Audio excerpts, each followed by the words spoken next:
કેમ છો વિદ્યાર્થી મિત્રો? યુવા ઉપનિષદ પરિવાર તરફથી તમારું હાર્દિક સ્વાગત છે.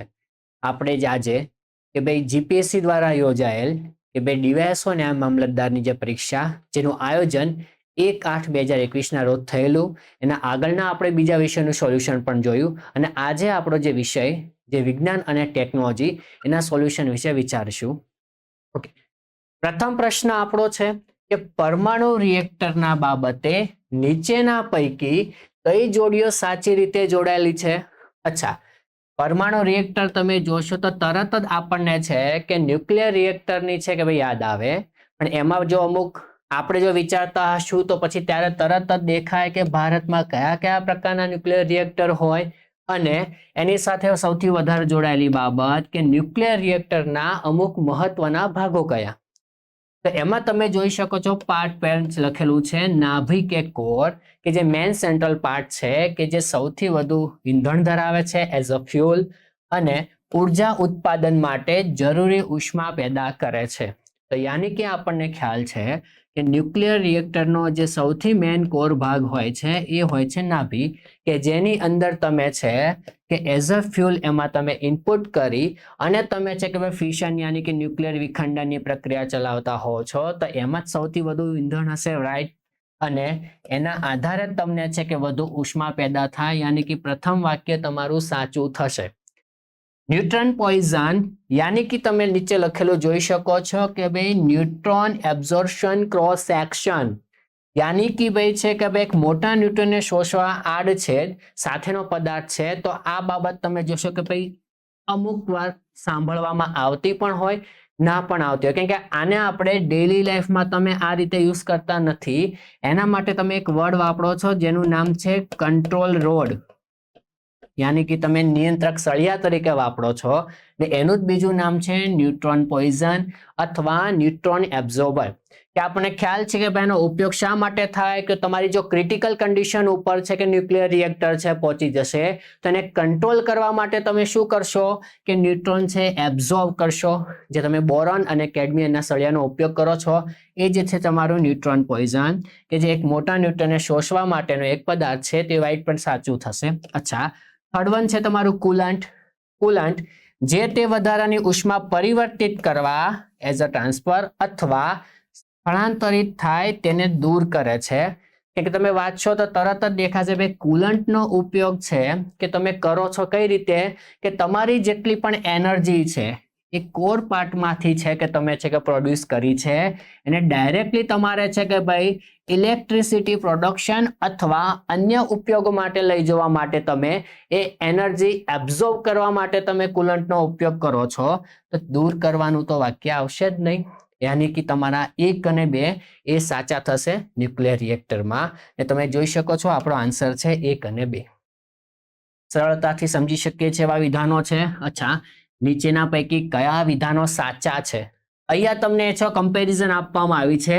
એક વર્ડ અહીંયા યુઝ થયો છે થર્મલ રિએક્ટર એન્ડ સેકન્ડ સેન્ટેન્સમાં તમે જોઈ શકો છો ફાસ્ટ ન્યુટ્રોન રિએક્ટર, યાની કે આ તમે બેઝિસ ઉપર જોશો તો થર્મલ રિએક્ટર અને ન્યુટ્રોન રિએક્ટર જે ફાસ્ટ છે એનો તફાવત શું? તો નોર્મલી છે કે સાદી ભાષામાં સમજવું હોય કે તમારા છે કે ભાઈ ન્યુટ્રોન ઉપર આધારિત, કે જેને તમે આપણે છે કે ભાઈ કહીએ છીએ કે ન્યુટ્રોનનો તમે ઉપયોગ કરી અને તમે છે કે ઉપયોગ કરશો કે તમારી વિખંડન પ્રક્રિયા કઈ રાખવી.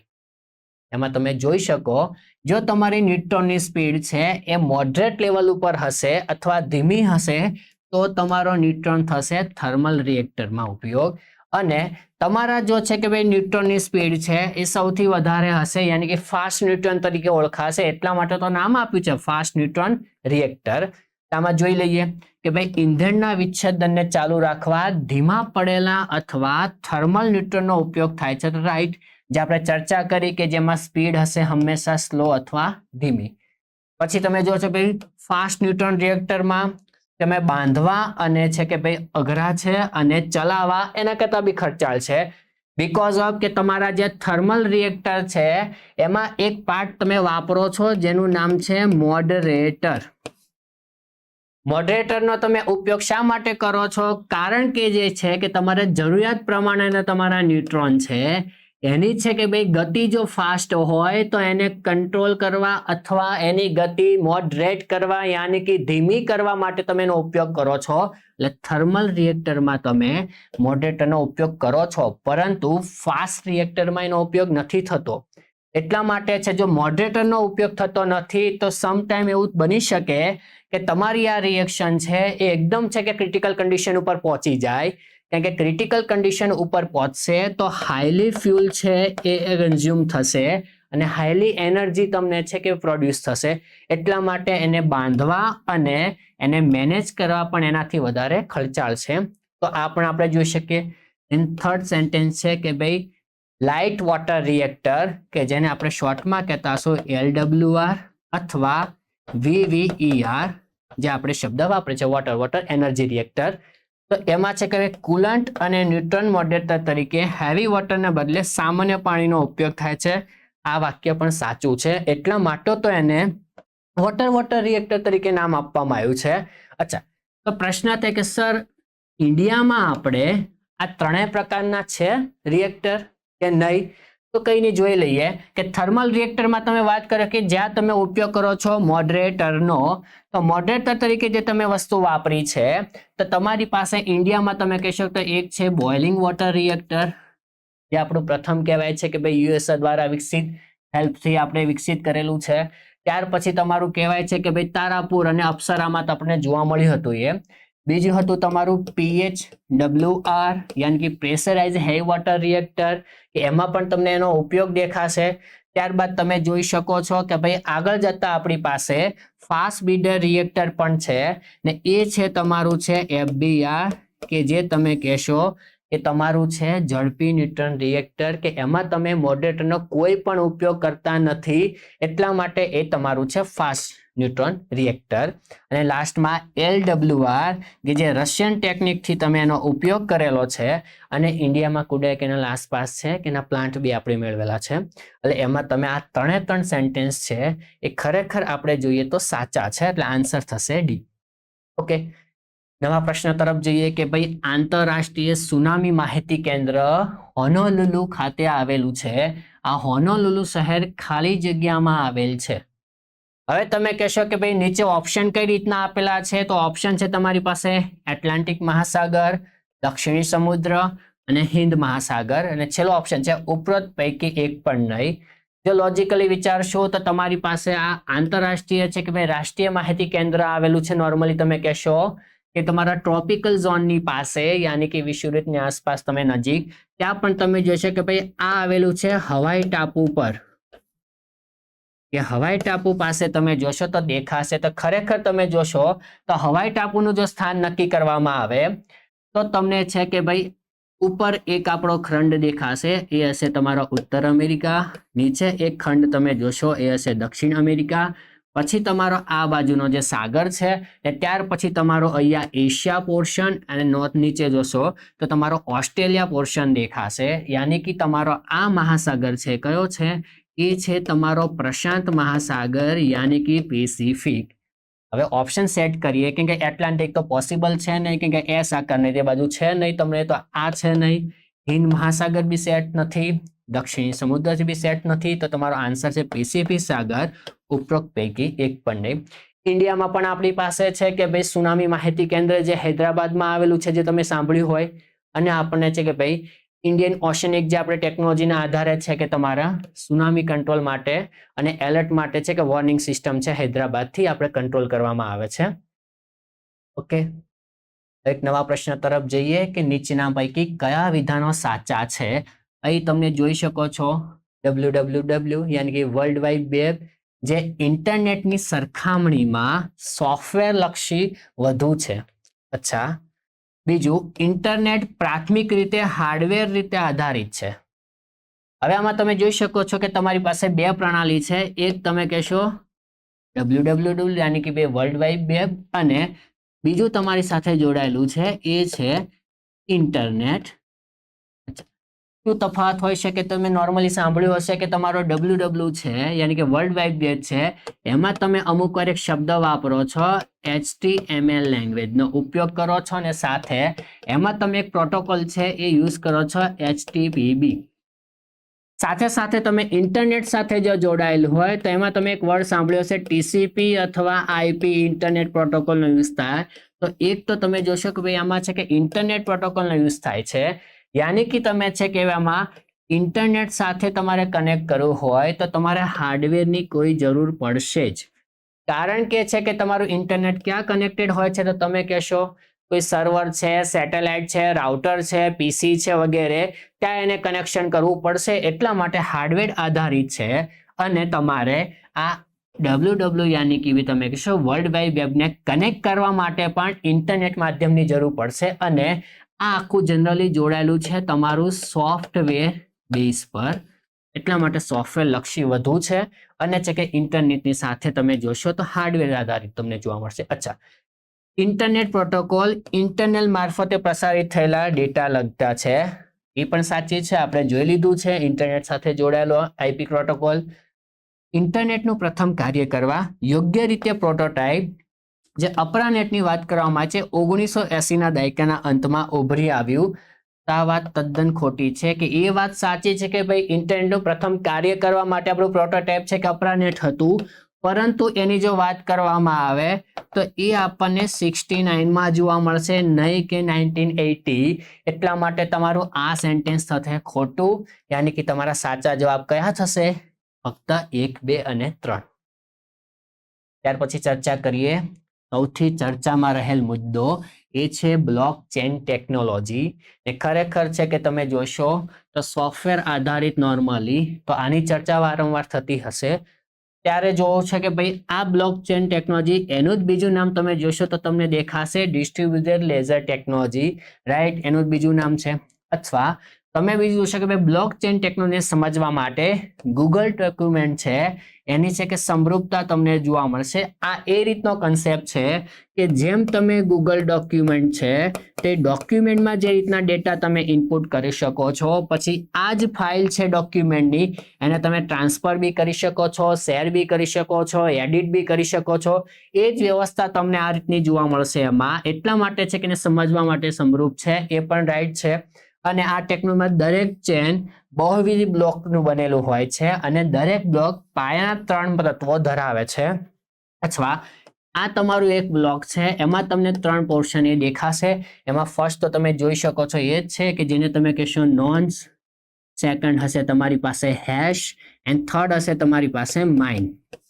નોર્મલી આપણે જોઈએ છે કે તમને 32 બીટનો સંપૂર્ણ આંક નોન્સ કહેવાય છે, જે તમારું પાયાનું તત્વ છે, યાની કે તમારો એક પાયાનો એકમ નોન્સ છે.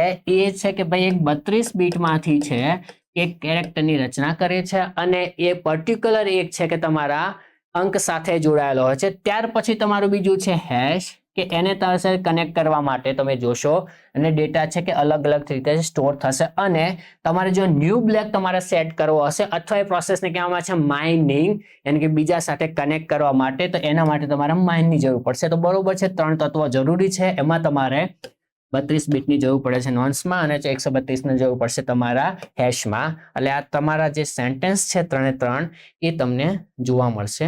અચ્છા, આપણે એના વિશે ચર્ચા કરી અને આપણને આન્સર શું જોવા મળે છે જે આપણે જોઈએ છીએ નોર્મલી? 1, 2, 3 અને 4. નવા પ્રશ્નો તરફ જોઈએ કે તમારી જીનેટિક ડિસઓર્ડર વિશે ચર્ચા કરવામાં આવેલી છે કે આનુવંશિક રોગો બાબતે નીચેના પૈકી કયા વિધાનો સાચા છે? અચ્છા, થેલેસીમિયા છે એ આનુવંશિક રોગ છે, કે સૌથી ચર્ચામાં આપણને જોવા મળે છે આ રોગ, કારણ કે તમારા હિમોગ્લોબિન સાથે જોડાયેલો છે, કે જેમાં આપણે કહીએ છીએ કે ભાઈ હિમોગ્લોબિનનો યુઝ શું, તો તમે કહેશો કે ઓક્સિજન કેરિયર ધરાવતું તમારું એક કન્ટેન્ટ કે જે તમારા ઓક્સિજનના છે કે વહન માટે કે તમારા બ્લડ સર્ક્યુલેશનમાં જરૂરી છે. એટલે એમાં તમે જોશો તો ભાઈ હિમોગ્લોબિન સાથે કમી ધરાવતો આ પણ છે કે આનુવંશિક રોગ છે.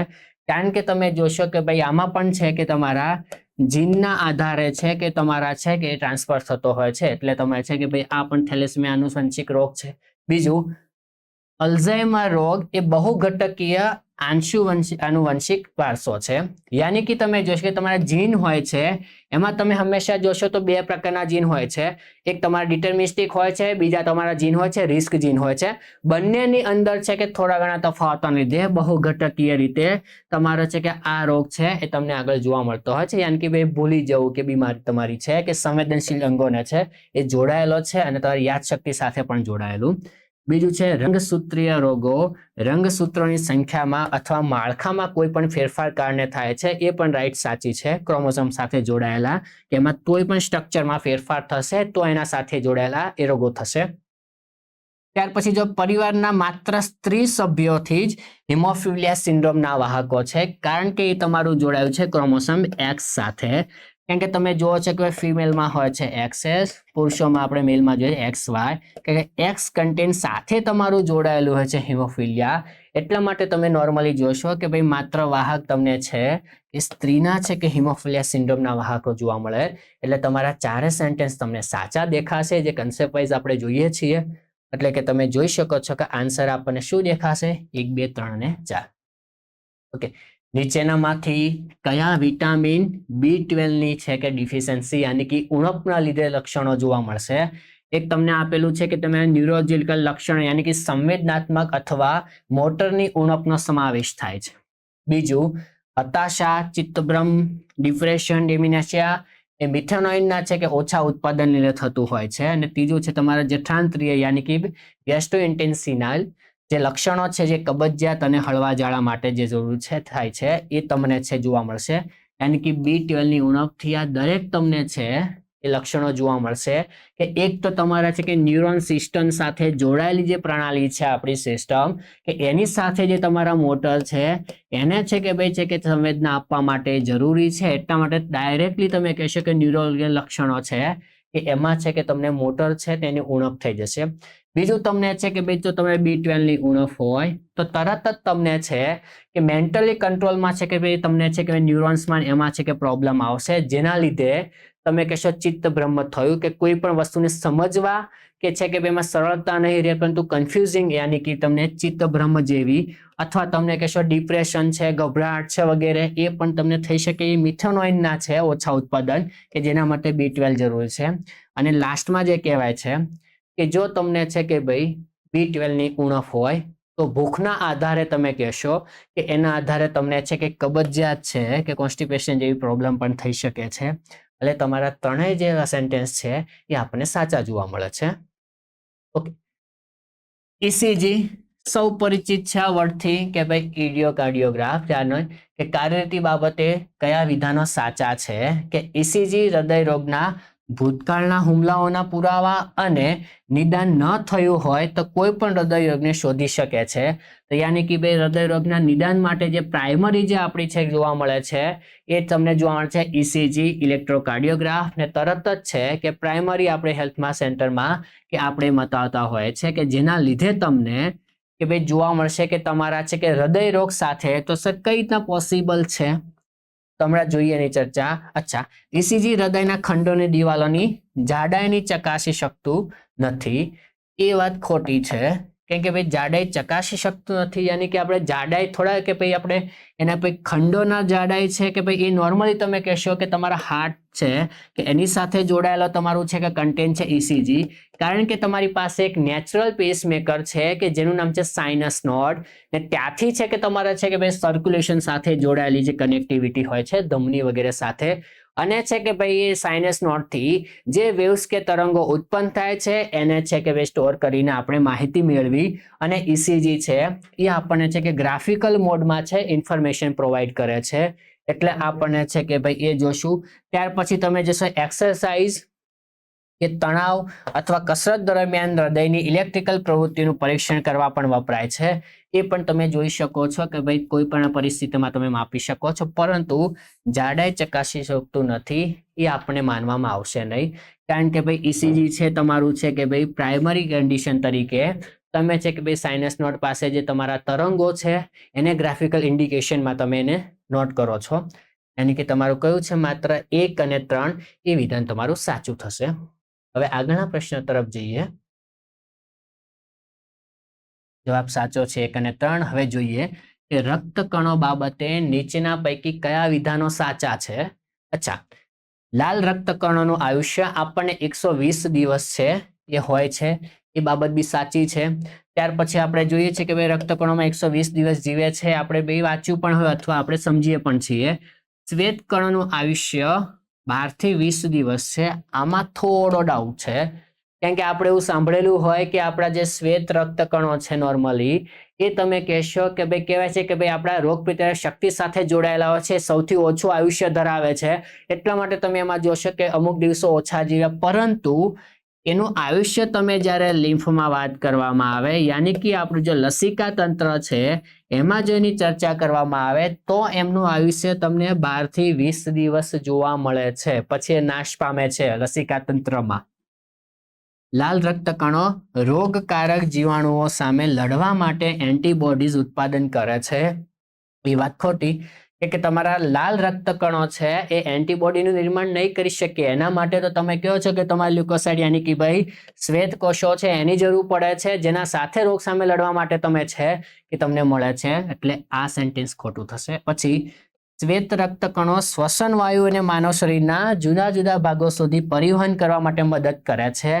અચ્છા, આ સેન્ટેન્સ જે આગળ ચર્ચા કરીએ કે આપણે જોઈએ છીએ કે ભાઈ આપણો ઓક્સિજન બોડીમાં સર્ક્યુલેટ કરવા માટે જવાબદાર કોઈ કારણ હોય તે કોણ છે? જેને તમે કહો છો હિમોગ્લોબિન.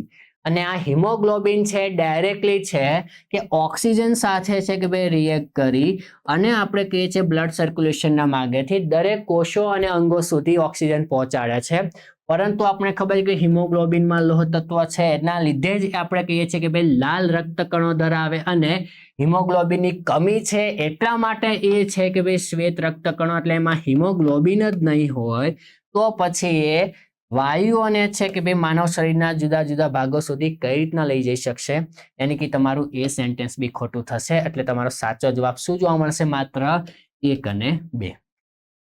હવે જોઈએ કે ધ્વનિ બાબતે યાની કે સાઉન્ડ બાબતે નીચેના પૈકી કયા વિધાનો સાચા છે? અથવા ધ્વનિ ઉર્જાનું સ્વરૂપ છે અને તે સ્પંદનો દ્વારા ઉત્પન્ન થાય છે કે જે રેખાંશિક કે યાંત્રિક હોય છે. અચ્છા, કે ભાઈ આ પણ છે કે ભાઈ તમારું સાઉન્ડ છે વન કાઇન્ડ ઓફ એનર્જી છે અને આને આપણે ફીલ બી કરી શકીએ છીએ, અનુભવ બી કરી શકીએ છીએ. એટલા માટે તો લોકો છે કે સાઉન્ડ સિસ્ટમમાં બેઝ વગેરે છે સેટ કરીને મેનેજ કરે છે કે જેમાં સ્પંદનો યાની કે ભાઈ વાઇબ્રેશન છે એના દ્વારા ઉત્પાદન કરવામાં આવે છે. ત્યાર પછી તમારા છે કે ભાઈ યાંત્રિક અને છે કે રેખાંશિક બંને પ્રકારના તમને જોવા મળશે. નોર્મલી તમે જોશો કે તમારા છે કે ધ્વનિના તરંગો એક માધ્યમમાંથી બીજા માધ્યમમાં જઈ શકતા નથી. આ ડાઉટફુલી છે તમે, કારણ કે તમે છે કે નોર્મલી તમે કોઈ પણ માધ્યમમાં જોશો તો તમારું માધ્યમ છે સોલિડ, બીજું છે તમારી પાસે લિક્વિડ અને થર્ડ છે તમારી પાસે કયું? ગેસ. તો તમે છે કે ભાઈ દરેક માધ્યમમાં અનુભવ કરીને જોઈ લો કે શું બીજા માધ્યમમાં પ્રવેશ થાય છે કે નહીં. તો યાની કે તમે જોશો કે ભાઈ માધ્યમમાં પ્રવેશ તો થઈ શકે છે, પાણીમાંથી બીજામાં થાય કે ધ્વનિ તરંગો તો જશે. ત્યાર પછી જોશો કે 2000 વર્ટ્સ કરતા વધુ આવૃત્તિ ફ્રીક્વન્સી ધરાવતા તરંગોને અલ્ટ્રાસોનિક્સ કહેવામાં આવે છે. હવે આમાં તમે જુઓ કે ભાઈ આ પ્રશ્નમાં તમને ડાઉટ લાગે છે, યાની કે ભાઈ 2000 હર્ટ્ઝ ઇમ્પોસિબલ, કે 2000 હર્ટ્ઝ છે એ તો તમે સાંભળી શકો છો સોનિક પ્રકારનું. જો તમારું છે કે 20000 હર્ટ્ઝ હોત તો તમે વિચારો કે એ હોઈ શકે અલ્ટ્રાસોનિક. યાની કે આ પ્રશ્નમાં તમે જોશો તો તમે જોશો કે ભાઈ આગળ જતા તમને માત્ર એક સાચો દેવાય છે, પરંતુ કોઈ તમને છે કે ઓપ્શન તો એવો દેખાતો નથી. એટલે મે બી આમાં છે કે ક્વેશ્ચનના ઓપ્શનમાં ગડબડી છે, જેના લીધે તમે જોશો કે ભાઈ આ પ્રશ્ન રદ થયેલ છે.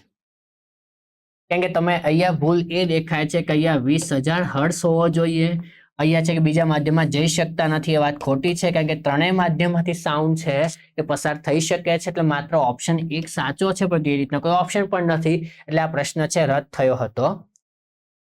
ત્યારબાદ આપણે જોઈએ કે ભાઈ 11મો ક્વેશ્ચન કે નીચેનામાંથી કઈ જોડીઓ સાચી રીતે જોડાયેલી છે? અચ્છા, ભાસ્કર 1 વિશે સાંભળ્યું હશે, કાર્ટોસેટ 1 વિશે સાંભળ્યું હશે, એસ્ટ્રોસેટ વિશે સાંભળ્યું હશે અને સરળ વિશે સાંભળ્યું હશે. તો તમે કહી શકો કે ભાઈ તરત જ આ જોડાયેલા છે તમારા સ્પેસ ટેકનોલોજી સાથે. એટલે સ્પેસ ટેકનોલોજીમાં જે આપણે સેટેલાઇટ્સ વગેરે મોકલ્યા છે તો એના વિશેનો ક્વેશ્ચન છે, તો લોકો અમુક કોન્ફિડન્સમાં બી આવી જાય. અચ્છા, તો એકદમ ઇઝી છે. ઓકે, પ્રથમ પ્રયોગાત્મક રીતે રિમોટ સેન્સિંગ સેટેલાઇટ કે જે ટીવી અને માઇક્રો કેમેરા સાથે લઈને ગયું. તો આ વસ્તુ તમે જોશો કે ભાઈ ભારત ભૂમિ પરથી જે જોડાયેલો આપણો કે જે આપણો ભાસ્કર છે રિમોટ સેન્સિંગ યુઝ માટે છોડવામાં આવેલો હતો. એનો જે ટ્રાયલ માટેનો જે આપણો હતો એ હતો આર્યભટ્ટ, એ પણ આપણને ખ્યાલ છે. તો આ પણ સાચો છે. રિમોટ સેન્સિંગ છે તો માઇક્રોવેવનો યુઝ કરવો જ પડશે, તો જ તમે સેન્સ કરી અને છે કે ભાઈ ઇન્ફોર્મેશન કનેક્ટ કરી શકશો. અને કેમેરાનો પણ ઉપયોગ આપણે કર્યો છે. ત્યાર પછી તમારી પાસે કાર્ટોસેટ. ઓકે, કાર્ટોસેટ છે તમારા ડીટીએચ સેવા યાની કે જે પ્રસારણ છે એ ટીવી પ્રસારણ માટે ઉપયોગી છે. પણ આ છે કે તમારા માટે પ્રશ્નાચિહ્ન, કારણ કે તમે જાણો છો કે ભાઈ ડીટીએચ અથવા ટીવી પ્રસારણ માટે તમારે હંમેશા કમ્યુનિકેશન સેટેલાઇટનો ઉપયોગ થશે. ને ઇન્ડિયામાં એની સાથે જોડાયેલા તમારા છે ઇનસેટ કે જીસેટ પ્રકારના. એક્ઝામ્પલ તરીકે આપણે જોયા. અને જો તમારો કાર્ટોસેટ છે તેમાં પહેલો વર્ડ તમે તોડશો તો ઓટોમેટિક તમને દેખાશે કાર્ટોલોજી, યાની કે ભાઈ નકશા, એટલે નકશા બનાવવા માટે જોડાયેલ છે. તો તમારો છે કે તમને ડીટીએચ કે ટીવી પ્રસારણ કઈ રીતના હોઈ શકે, તો આ સેન્ટેન્સ તમારે ખોટું પડશે. બીજું છે કે ભાઈ એસ્ટ્રોસેટ ભારતની પ્રથમ સમર્પિત બહુતરંગ લંબાઈ અવકાશી વેધશાળા, યાની કે આ શું દેખાડે છે કે તમારો મલ્ટી વેવ લેન્થ તમારો ટેલિસ્કોપ છે એસ્ટ્રોસેટ, કે જે બ્રહ્માંડમાં છે કે સંશોધન માટે છે કે આપણે એને મોકલેલો છે અને આપણે એનો ઉપયોગ પણ કરીએ છીએ. એટલે આ વેધશાળા છે આ પણ વાત સાચી છે, કારણ કે આપણે એસ્ટ્રોસેટ છે તમારા છે કે બાહ્ય અવકાશી છે કે પરીક્ષણો માટે વપરાયેલો તમારો પ્રથમ જે કહીએ છીએ કે ટેલિસ્કોપ છે જે આપણે ગણીએ છીએ. બીજું છે સરળ, જે તમે કહેશો કે ભાઈ અદ્યતન સંદેશા વ્યવહાર માટેનો ઉપગ્રહ. ઓકે, કમ્યુનિકેશન સાથે જોડાયેલો નથી આ, એ બાબતની આપણને ખ્યાલ છે. કેમ કે સરળ છે એ પ્યોરલી ઇન્ડિયન જોઈન્ટ પ્રોજેક્ટ છે, કે તમે કહેશો કે ભાઈ Indo and French joint project યાની કે સેટેલાઇટ, એટલે ફ્રેન્ચ અને ઇન્ડિયા બંને સાથેનું સંયુક્ત મિશન હતું કે તેમાં એગ્રોસ અને અલ્ટિકા જેવા છે કે ભાઈ ટર્મ યુઝ કરી ને આપણે જે કહીએ છીએ કે ભાઈ આ સરળ સેટેલાઇટ છે એનો ઉપયોગ કરવામાં આવે છે. શેના માટે, તો તમે કહેશો કે ભાઈ ઓશન ટેકનોલોજી એના સંબંધિત અભ્યાસ, યાની કે ભાઈ મહાસાગર સંશોધન માટે ફ્રેન્ચ અને ઇન્ડિયા દ્વારા કે જોઈન્ટ કોલોબરેશન કરી અને મોકલવામાં આવ્યો છે. એટલે આ તમારું સેન્ટેન્સ થશે ખોટું. યાની કે આપણા સાચા જવાબ કયા થશે જે આપણે જોઈએ છીએ કે ભાઈ એના આધારે તમે વિચારો કે તમારો ભાસ્કર છે એ સાચો થશે, રાઈટ. યાની કે પછી તમે જોશો કાર્ટોસેટ છે આ વિધાન તમારું ખોટું થશે, એસ્ટ્રોસેટ છે એ તમારો સાચો થશે. એટલે 1 અને 3 એ તમને જોવા મળશે તમારો સાચો આન્સર છે. અચ્છા, હવે આપણે ચર્ચા કરીએ આગળના પ્રશ્ન તરફ કે ભારતની અગ્નિ 5 મિસાઇલ બાબતે નીચેનામાંથી કયા વિધાનો સાચા છે. અચ્છા, 5 દેખા એટલે ડાયરેક્ટલી આપણે રેન્જ કન્વર્ટ કરી જ જશે કે 5000 થી હંમેશા વધુ હશે. જો 5000 થી વધુ હશે તો જ અગ્નિ 5 આપણે નામ આપીને એમાં તમે છે કે જો ડિસ્ટન્સની વાત કરવામાં આવે તો સમગ્ર એશિયા અને છે કે અડધા યુરોપને આવરી લે છે. જો એની દિશા પ્રમાણે સેટ કરવામાં આવે તો 5000 કિલોમીટરમાં યુરોપને પણ આવરી લેશે, કેમ કે ભાઈ રશિયા સાથે યુરેશિયા બાજુની જે પોર્શન છે એ ભાગ સુધી આવવા માટે એ સક્ષમ છે, કેમ કે જમીની ભાગથી જોડાયેલો છે એશિયા સાથે ત્યાં. ત્યાર પછી આ મિસાઇલ 3 તબક્કાની ઘન ઇંધણ ટેકનોલોજી ધરાવે છે. એટલે આપણે જાણીએ છીએ કે ભાઈ અગ્નિ મિસાઇલ છે એ તમે કહેશો કે કઈ છે, ICBM યાની કે ઇન્ટરકોન્ટિનેન્ટલ બેલિસ્ટિક મિસાઇલ છે. અને દરેક બેલિસ્ટિક મિસાઇલમાં તમે જોશો કે એમાં તમને મોટા ભાગે છે કે ભાઈ એક સ્થાનથી છોડો બીજા સ્થાને તમે પહોંચશે, તેને કંટ્રોલ જલ્દી કરશે. પરંતુ એની સામે જો તમે ચર્ચા કરો ક્રુઝ મિસાઇલ, તો ક્રુઝ મિસાઇલ ધરાવે છે જેટ એન્જિન, યાની કે જેટ એન્જિન છે એ મે બી તમારું છે કે હોઈ શકે લિક્વિડ ફ્યુલ ધારિત, જાણો કે તમે કહેશો બ્રહ્મોસ કે એ પ્રમાણે, પરંતુ આમાં તમને સોલિડ પ્રપલ્ઝન સિસ્ટમ જ જોવા મળશે. એટલા માટે 3 સ્ટેજ છે એ સોલિડ છે કે ભાઈ ફ્યુલ ટેકનોલોજી ધરાવે છે. તો એ પણ સાચું. અગ્નિ 5 જમીનથી જમીન એ પણ છે, સરફેસ ટુ સરફેસ ટાઈપ તમને મિસાઇલ છે અને 2 મીટર ડાયામીટર છે, 17 મીટર ઊંચું છે અને છે કે ભાઈ ન્યુક્લિયર વોરહેડ લઈ જવા માટે પણ સક્ષમ છે. યાની કે તમારા 3 સેન્ટેન્સ છે એ થશે સાચા. એટલે આન્સર આવશે 1, 2, 3.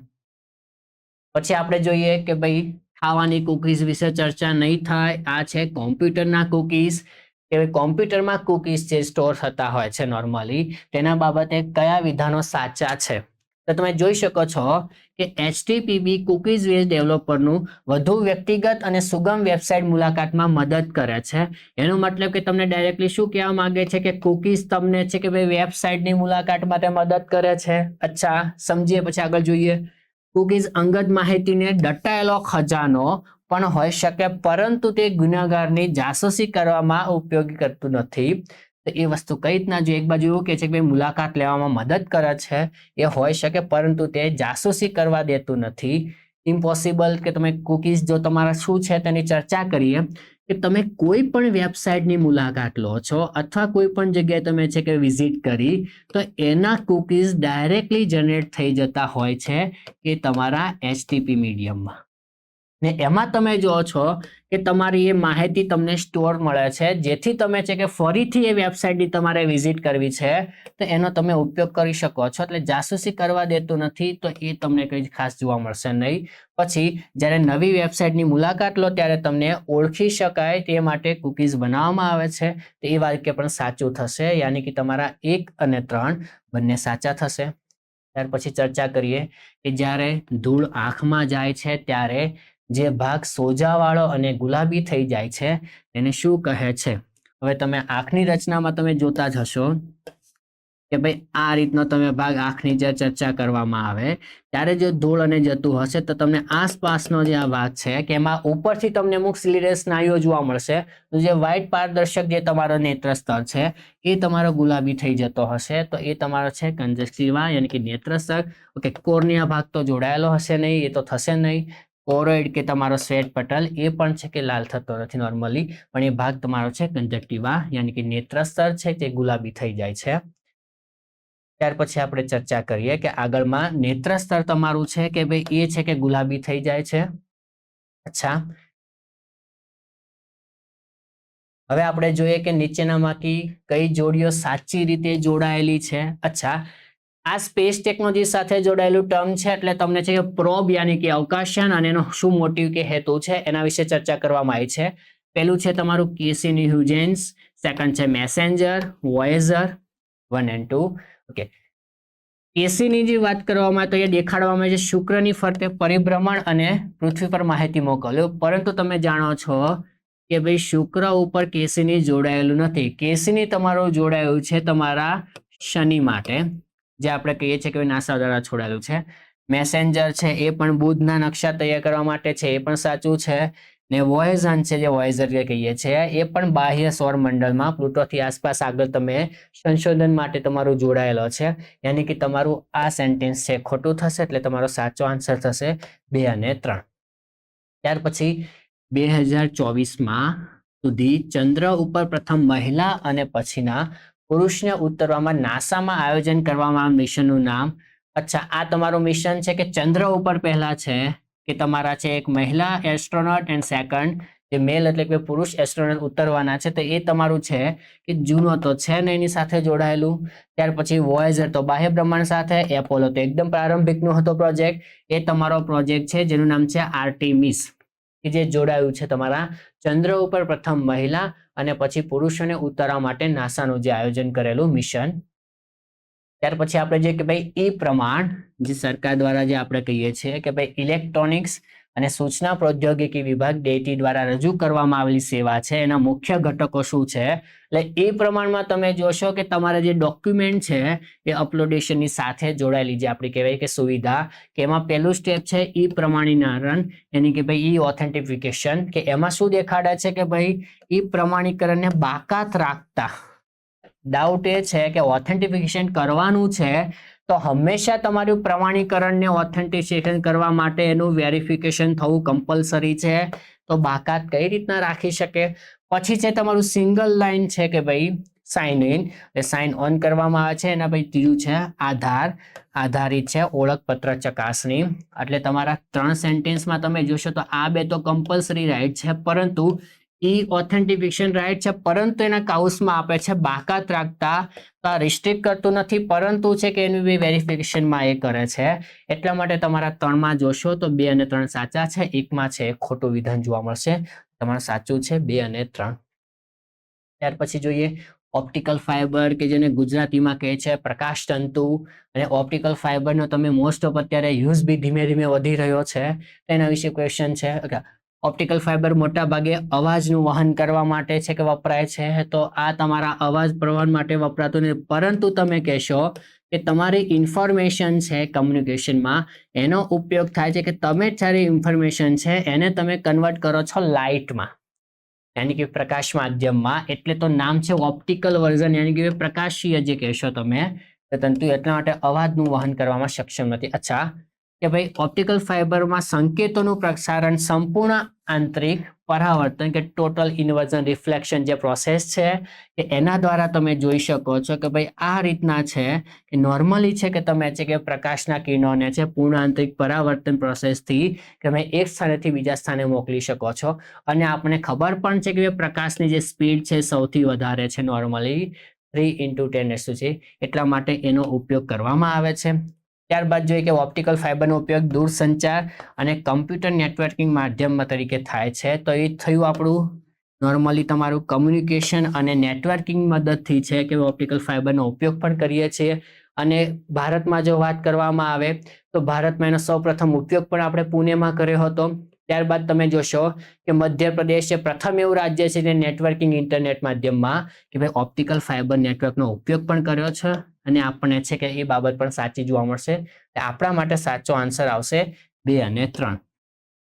હવે જોઈએ કે નીચેનામાંથી કયા વિધાનો સાચા છે. અચ્છા, પેલું દેખાશે વિટામિન જી, તો અમુક લોકોને શોખ બી લાગશે કે સર આવા વિટામિન જી છે, આઈ છે, એલ છે, આવા કોઈ અસ્તિત્વ ધરાવી શકે? તો કઈ નહીં, આગળ જોઈએ. વિટામિન એ સામાન્ય રીતે માનવ મૂત્રમાં વિસર્જન થતું વિટામિન છે, તો આ તમે જોશો કે આ સેન્ટેન્સમાં તમને ડાઉટ લાગશે. તાજા આથાના કોષો વિટામિન બી નું સ્ત્રોત છે, કેમ કે બી કોમ્પ્લેક્સમાં મોસ્ટ ઓફ તમને એ પ્રકારના છે કે વિટામિન્સ મળી રહેશે, એટલે એ બાબત બી સાચી છે. લોહીના ગંઠાઈ જવા માટે કારણ વિટામિન કે છે, તો આ બી સાચો. હવે આપણે ચર્ચા કરીએ 2 સેન્ટેન્સ વિશે. એ વિટામિન જી રાઇબોફ્લેવિન અથવા તમને રિબોફ્લેવિન કહેતા હશો. સર એ તો તમારું છે વિટામિન B2, એ છે ભાઈ અમે તો શોર્ટકટ સાથે સર રાખેલું છે યાદ એ પ્રમાણે કે તમારું જે આ વિટામિન છે B2 નોર્મલી, તો એ તમારું તમે જોશો તો તમે જોવા મળશે કે આ કઈ રીતના હોઈ શકે વિટામિન જી, પરંતુ જ્યારે બી કોમ્પ્લેક્સની વાત કરવામાં આવે કે નામકરણ પહેલા જૂના નામ પ્રમાણે, તો એને રાઇબોફ્લેવિન કે રિબોફ્લેવિન ઓળખાતું વિટામિન જીના નામે, તો એ તમારું જાણીતું છે, આ બાબત સાચી છે. પછી તમે જે વિટામિન એ સામાન્ય રીતે માનવ મૂત્રમાં કે યુરિન ફરતે છે કે એક્સટ્રેક્ટ થતું છે. હવે તમે જોશો કે તમારી પાસે 2 પ્રકારના વિટામિન હોય છે. એક તમે કહેશો કે હશે ચરબી દ્રાવ્ય, અને બીજા કયા હોય છે તમારા જલીય અથવા જલ દ્રાવ્ય. ને તમે જાણો છો કે તમારા છે કે ભાઈ વિટામિન એ, ડી, ઈ કે નોર્મલી એ તમને જોવા મળશે તમારા ચરબી દ્રાવ્ય છે. તો તમે વિચારો કે તમારું વિટામિન એ છે એ ચરબી દ્રાવ્ય છે, તો જલીય માધ્યમમાં કે લિક્વિડ પોર્શનમાં જે યુરિન છે એમાં કઈ રીતના દ્રાવ્ય થશે, તો પછી એ વિસર્જન કઈ રીતના પામશે, વિસર્જન થતું નથી, એટલે આ સેન્ટેન્સ તમારું થશે ખોટું. યાની કે તમે જોઈ શકો છો તો તમારા સાચા આન્સર તમને કયા દેખાશે? 1, 3, 4. પછી જોશો ભાઈ વિષુવવૃત્તથી દૂર આવેલા સ્થળો કરતા ઉષ્ણકટિબંધીય વિસ્તારોમાં વધુ પ્રજાતિઓ હોય છે, એનું સંભવત પરિણામ ખાલી જગ્યાનું છે. તો તમે કહેશો શું ત્યાં ઓછા શિકારીઓ હશે, વધુ તીવ્ર વાળું છે કે વાર્ષિક અળગાપણું છે, વધુ વારંવાર પારિસ્થિતિક વિશે ખલેલ છે, અથવા રોગોના ઓછા કારક. તો વિષુવવૃત્તીયથી તમે જેમ જશો દૂર બંને તરફ થોડું, તો ઉષ્ણકટિબંધીય વિસ્તાર તમે જોશો ત્યાં તમે જોશો કે નોર્મલી તમારે જે તાપમાન જે કહેવાય છે ભાઈ કોન્સ્ટન્ટ છે, એમાં છે કે ભાઈ જીવન જીવવી ઉપયોગી રીતે છે કે ભાઈ બદલાતું આપણું કહીએ છીએ, તો એના આધારે તમે જોશો તો વાર્ષિક સ્થિતિ ત્યાં એ તમને અળગાપણું ત્યાં દેખાશે કે ભાઈ તીવ્ર રીતે બદલાતી હોય છે, કે જૂની માન્યતા પ્રમાણે જે આપણે કહીએ જ છીએ કે વિષુવવૃત્તથી ઉપર તમારો કર્કવૃત્ત અને મકરવૃત્ત આસપાસનો જે આપણા જે વચ્ચેનો જે પોર્શનના આધારે કે ત્યાં થોડા દૂર જશો તો ત્યાં તમને સૌથી વધારે બાયોડાયવર્સિટી છે, કે એના પરિણામે તમે જોશો કે ત્યાં થોડી ઘણી તમને છે કે ભાઈ વેરિએશન જોવા મળે છે, જેના લીધે તમે સૌથી વધારે પ્રજાતિઓ કે તાપમાન વાતાવરણ કે નોર્મલ જે ફેરફારો લીધા છે કે ભાઈ સર્વાઈવલમાં કે તમને દેખાશે. એટલા માટે વધુ તીવ્ર વાર્ષિક અળગાપણું કે ઓછા શિકારીઓ, ઓછી ખલેલ છે અથવા ડિસ્ટર્બન્સ અથવા છે કે ઓછા રોગકારક એ ત્યાં તમને છે કે જોવા મળશે નહીં, એટલે જવાબ છે વધુ તીવ્ર વાર્ષિક અળગાપણું. હવે આગળ જોઈએ નીચેમાંથી કયા વિધાનો સાચા છે અથવા આ ન્યુક્લિયસ સાથે જોડાયેલો તમારો ક્વેશ્ચન છે કે ભાઈ મૂળ ધાતુઓને કૃત્રિમ પરમાણુ કિરણોત્સર્ગ દ્વારા સોનામાં ફેરવી શકાય છે. બીજું, લેસર હીરામાં પણ કાણા પાડી શકે છે. અને ત્રીજું કે કેરમ બોર્ડ ઉપર પાવડર છાંટવાથી ઘર્ષણ બળ વધે છે. દરેક લોકો અનુભવ કરેલો જ છે કે છેલ્લું સેન્ટેન્સ તો તરત જ જોઈને ના પાડી દેશો કે કેરમ પર પાવડર છાંટવાથી જે ઘર્ષણ બળ છે એ છે વધતું નથી પરંતુ ઘટે છે. લુબ્રિકન્ટ જે આપણે યુઝ કરીએ છીએ કેરમ ઉપર, એટલે ભાઈ સરફેસ ઉપર જે તમારું કોન્ટેક્ટ છે સ્ટ્રાઇકરનું એ છે કે કોન્ટેક્ટ ઘટાડીને અને તમે છે કે ભાઈ તમારું છે ફ્રિક્શન છે ઘટાડો છે એટલે વધે છે નહીં પરંતુ ઘટે છે. અચ્છા, લેસર હીરામાં પણ કાણા પાડી શકે છે. તો નોર્મલ જે લોકો જાણે છે ને ખબર જ છે કે લેસરની ઇન્ટેન્સિટી બહુ હાઈ છે, એનર્જી સોર્સ, જેના લીધે હીરામાં લેસર કટિંગનો પણ ઉપયોગ કરવામાં આવે છે. વર્તમાનમાં તમે જોશો કે હીરો બહુ કિંમતી છે એટલે માઇનોરમાં માઇનોર પોર્શન પણ છે કે વેસ્ટ ના જાય એટલા માટે લેસર કટિંગ માટે છે કે ભાઈ ઉપયોગ કરે છે હીરામાં, તો એ પણ સાચું છે. બીજું, મૂળ ધાતુઓને કૃત્રિમ પરમાણુ કિરણોત્સર્ગ યાની કે તમે કહેશો કે આર્ટિફિશિયલ રેડિયો એક્ટિવિટીની મદદથી સોનામાં ફેરવી શકાય છે. તો આ થોડુંક ડાઉટફુલ છે કે કન્ફ્યુઝિંગ છે, પરંતુ તમે જોશો કે રાઈટ છે.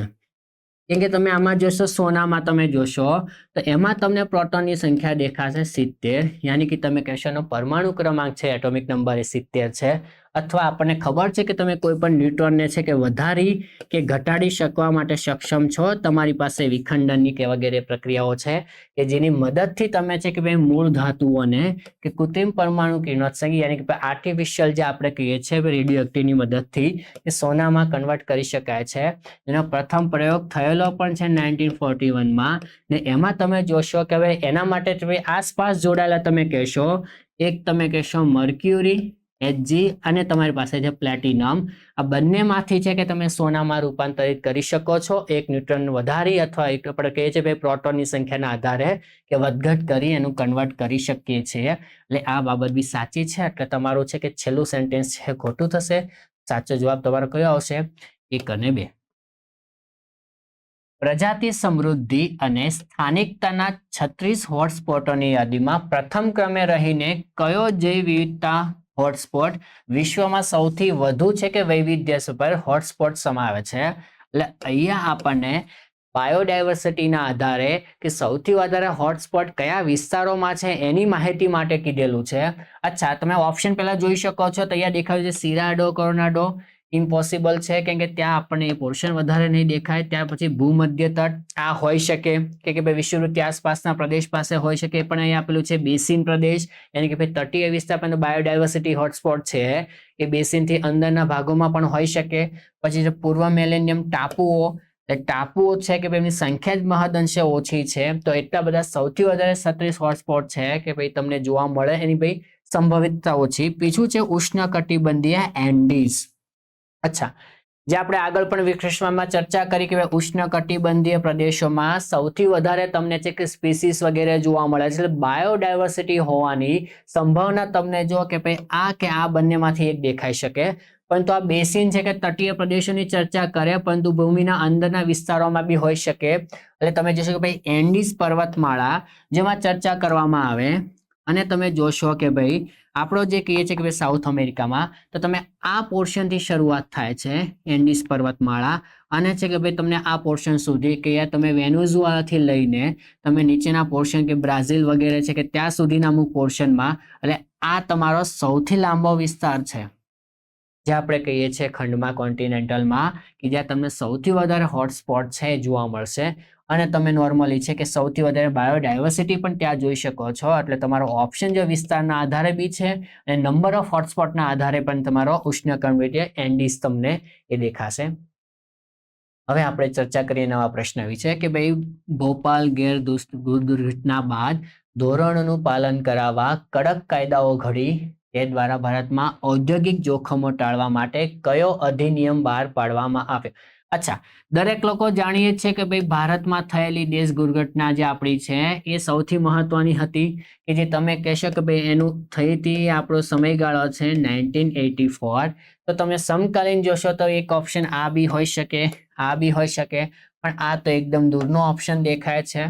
એટલે નોર્મલી ના બી હોઈ શકે, મે બી તમારો આ બી હોઈ શકે. હવે તમે ચર્ચા પણ કરો છો કે ભાઈ તમારો જે ભોપાલ ગેસ દુર્ઘટના છે એના પછી જો તરત જ તમારો બનાવવામાં આવ્યો હોય તે જે તમારો હતો એ તરત જ ઓપ્શન પેલો દેખાશે તમને, એન્વાયરમેન્ટ પ્રોટેક્શન જે તમારો એક્ટ છે 18(6) જે તમે જોઈ શકો છો, તો એ પણ તમારી સાથે સાચો જોડાયો છે. પછી રાષ્ટ્રીય પર્યાવરણ ટ્રિબ્યુનલ અધિનિયમ, તો એ તમે જોશો કે એ થોડો ડાઉટફુલ છે કે આ સંનિયમ તમને જોવા મળશે જ નહીં આ સાલમાં. ત્યાર પછી એપ્લેટ ઓથોરિટી અધિનિયમ, તે એકદમ પાછળથી 95 આસપાસ જે તમે જોશો. અને પર્યાવરણ નિયમમાં આ રીતના એન્વાયરમેન્ટ નિયમનો કોઈ નામ જ નથી. એટલે તમારા માટે ઓપ્શન જોડાયો છે કે ભાઈ છે કે પર્યાવરણ સંરક્ષણ અધિનિયમ 1986, જે તરત જ છે કે ભાઈ 84માં જે ઘટના બની છે કે જેમાં આપણે કહીએ કે સૌથી ખતરનાક વાયુ, જેને લોકો શોર્ટમાં કહે છે કે ભાઈ મિગ, જે મિથાઇલ આઇસોસાયનાઇડ, એના લીધે છે કે તમને એ ઘટના જોવા મળી હતી અને છે કે ભાઈ ઘણું નુકસાન કે તારાજી આપણે વેઠવી પડી હતી. એટલે એ તમારો આન્સર છે આપણે જોડાયેલો છે એ પર્યાવરણ સંરક્ષણ અધિનિયમ 1986. હવે જોઈએ કે ભાઈ 1 MB બરાબર છે, આ તમને ફેક્ચ્યુઅલ ડેટા દેખાશે. આમાં ખાસ યાદ રાખજો કે ભાઈ આ કેપિટલ બી અને પછી આવે છે સ્મોલ બી. એમાં તમે કહેશો કે ભાઈ આમાં શું ફરક આવતો, બહુ વર્ડ તો પ્રોનાઉન્સિએશનમાં MB જ છે, પરંતુ એ આ ફરક છે બાઇટ્સ વાળો અને બીટ વાળો. એના આધારે જો ગણતરીમાં તમે જોશો તો તમે જોશો 1024 ના રેફરન્સમાં ને પેલામાં કન્વર્ટ થશે તમારું 1000 ના રેફરન્સમાં. તમારો જો 2 બેઝમાં ગણવામાં આવે છે તો તમે જોશો કે ભાઈ આના આધારે તો નોર્મલી તમારો 2 બેઝમાં તમારો ગણાતો હોય છે MBમાં, તો એ છે તમારો આન્સર 2:22 જે તમારો 22 છે એ. ત્યાર પછી ચર્ચા કરીએ કે બાયોગેસ ખાલી જગ્યાને સમાવે છે. તેમાં આપણે જોઈએ કે ભાઈ બાયોગેસ યાની કે તમે કહેશો બાયોમાસ છે, એમાં મોટા ભાગે તમારો એક જોડાયેલો છે કન્ટેન મિથેન. રાઈટ છે, તમારો 2/3 પોર્શન હોય છે એ હોય છે મિથેન. અને બીજો જે તમારો 1/3 પોર્શન બાકી હોય છે રેસ્ટ ઓફ, એ હોય છે તમારો કાર્બન ડાયોક્સાઇડ, જે તમે કહેશો CO2. પરંતુ બીજા ઓપ્શન બી જોઈ લઈએ, કાર્બન મોનોક્સાઇડ ઇમ્પોસિબલ, આટલા પોર્શનમાં હોય બી ના શકે. હાઇડ્રોજન સલ્ફાઇડ ઇમ્પોસિબલ, કે તો પછી તો બ્લાસ્ટ થઈ જાય, હાઇડ્રોજન છે. એટલે એ તમારા આ બંનેમાંથી ઓપ્શન જોવા નહીં મળે, પરંતુ તમારા ઓપ્શન બંને આ જોવા મળશે તમને, કાર્બન ડાયોક્સાઇડ અને મિથેન. પરંતુ આપણે ઓપ્શન જોઈએ છે આમાં કયા સમયે તો બે ઓપ્શન છે ને E અને B, એટલા માટે તમને છે કે આ ડાઉટફુલ દેખાશે, જેના લીધે આ પ્રશ્ન રદ થયો છે, કેમ કે આન્સરમાં બંને તમને જોવા મળશે. હવે આપણે જોઈએ કે ભાઈ આપણે ઘણા પ્રશ્નોની ચર્ચા વિગતવાર કરી ને આપણી જે કહે છે કે પબ્લિકેશન છે એની જે બુક છે જે આપણી પાસે વર્ણતાર્ક સ્વરૂપે, યાની કે ભાઈ થિયરી વાઇઝ તમને છે કે સામાન્ય વિજ્ઞાનમાં આ દરેક જે આપણે થિયરીઝની ચર્ચા કરીએ છીએ કે જે આપણા અવારનવાર એક્ઝામોમાં પૂછાતી હોય છે, એ દરેક તમારા છે કે કન્સેપ્ટ ઇઝી રીતે તમે સમજી શકો એટલા માટે એમાં તમે GCRT અને NCERT અને અનધર પણ આપણી છે કે આધારભૂત સ્ત્રોતોમાંથી માહિતીમાંથી કલેક્ટ કરીને બનાવવામાં આવી છે. પછી તમે એમાં જે આપણા મેઇન પોર્શન છે જીવ વિજ્ઞાનના, કે જે બાયોલોજી, નોર્મલી ફિઝિક્સ અને કેમેસ્ટ્રીનો પણ એમાં સમાવેશ, એ પણ સરળ ભાષામાં ચાર્ટ, ટેબલ અને છે કે ભાઈ ફિગરો દ્વારા એનું નિરૂપણ કરાયેલું છે. અને અન્ય વિજ્ઞાન ટેકનોલોજીના આપણા ખાસ વિષયો છે કે જેમ કે વારંવાર તમને પૂછી નાખતા હોય છે, મે બી પેથોજન્સ રિલેટેડ, રોગ સંબંધિત છે, અથવા તમે જોશો બાયોટેકનોલોજી છે, રોબોટિક્સ આધારિત થોડા ઘણા છે, અને એન્વાયરમેન્ટ સંબંધિત, તો એનો પણ આપણે છે કે વિશેષ રીતે એમાં સમાવેશ કર્યો છે. આ જ વર્ણનાત્મક સ્વરૂપે છે ડિસ્ક્રિપ્ટિવ, ને એ રીતે તમે છે કે ફાસ્ટ રિવિઝન માટે તમે જનરલ સાયન્સની બુક જે તમે કહો છો કે તમે નોર્મલી તો વન-લાઇનર સ્વરૂપે બી તમે છે એને વાંચી શકો છો, અને તમે હેતુલક્ષી પ્રશ્નના સ્વરૂપે અને તમે ચકાસણી બી કરી શકો છો, કે જેમાં તમે જોશો કે ભાઈ 4100 થી 50 થી વધુ વન-લાઇનર અને 2150 થી વધારે મહાવરા માટેના ક્વેશ્ચન. એટલે જે તમારી ડિસ્ક્રિપ્ટિવ થિયરી છે વાંચ્યા પછી જો તમારે રિવિઝન વાઇઝ કે તમારે ફાસ્ટ રિવિઝનમાં એનો ઉપયોગ કરો. એ જ રીતે તમે જુઓ છો કે જે આપણા પોર્શન છે એ જ છે ઓથેન્ટિક, કે જેમાં ઉપયોગ કર્યો છે, અને સાથે સાથે એમાં કરંટમાં જે અમુક ઘટનાઓ છે કે જે સૌથી વધારે પ્રભાવિત કરતી હોય છે અથવા પરીક્ષામાં આવતી હોય તો એને પણ આપણે કવર કરેલી છે. હવે આપણી જે કહેવાય છે કે ભાઈ જીપીએસસી અને યુપીએસસી માટે જે સૌથી વધારે જે આપણા માટે મહત્વની જે પુસ્તક હોય અને જે પોર્શન સૌથી વધારે કવર કરવામાં આવતો હોય છે એ છે તમારો સ્પેસ અને ડિફેન્સ. એના માટે આપણે છે કે ભાઈ અલગથી જ આપણો પાર્ટ 1 છે કે ભાઈ વિજ્ઞાન અને ટેકનોલોજીનો, એ આપણે ત્યાં બનાવવામાં આવી છે, કે જેમાં તમે જોઈ શકો છો કે ભાઈ આપણે રંગીન આવૃત્તિ સાથે સાથે કે યુપીએસસી જીપીએસસી ની ક્લાસ 3 જે એક્ઝામો છે એમાં જે આપણે કઈ પ્રશ્નો છે એને આવરી પણ લીધા છે, એના સંબંધિત તમને કન્સેપ્ટ પણ જોવા મળશે અને ઇઝી રીતે સમજી પણ શકશો. અને સાથે સાથે આપણે જેટલી પણ આ સંસ્થાઓ જે ISRO DRDO સાથે સંલગ્ન છે તો એના જ ઓથેન્ટિક ડેટા છે એનો ઉપયોગ કરી અને આપણી માહિતી બનાવવામાં આવી છે, જેના લીધે છે કે સરકારી આપણે છે કે સ્ત્રોતોનો ઉપયોગ થયો છે. અને આપણે એમાં સૌથી વધારે તમે ચાર્ટ, ફિગર અને ટેબલથી ઇઝીલી કન્સેપ્ટ સમજી પણ શકો છો. તો એ આપણા માટે છે કે ભાઈ ભવિષ્યમાં ને વર્તમાનમાં કે તમે છે કે ભાઈ આ પુસ્તક આપણા માટે ખૂબ જ ઉપયોગી નીવડી શકે છે. જે આપણે વિજ્ઞાન અને ટેકનોલોજી કે આપણો સબ્જેક્ટ એવો દેખાતો હશે તમને કે જે કરંટ સાથે પણ રિલેટેડ છે અને સાથે સાથે કરંટની સાથે સાથે એમાં બેઝિક થિયરી પણ સાથે જોડાયેલી હોય તો એની માહિતી પણ તમને ઇઝીલી રીતે મળી શકે છે જે આપણે આ પુસ્તક છે એમાં. આ સાથે આપણે જોઈએ છીએ કે ભાઈ અન્ય પણ છે કે આપણી 60 થી વધારે પુસ્તકો યુવા ઉપનિષદ પરિવારની છે પબ્લિકેશનમાં. એનો પણ તમે ઉપયોગ કરી અને આપણી પરીક્ષાઓમાં એમાં છે કે સફળ થઈ શકો છો. અને અન્ય માધ્યમો જેમ કે આપણે ટેલિગ્રામ છે, ઇન્સ્ટાગ્રામ છે અને યુટ્યુબ અને ફેસબુક માધ્યમથી પણ તમે છે કે સંપર્ક કરી શકો અને તમે છે કે ભાઈને વધુમાં વધુ શેર કરો, સબસ્ક્રાઇબ કરો અને અમારી સાથે જોડાઈ શકો છો. ધન્યવાદ.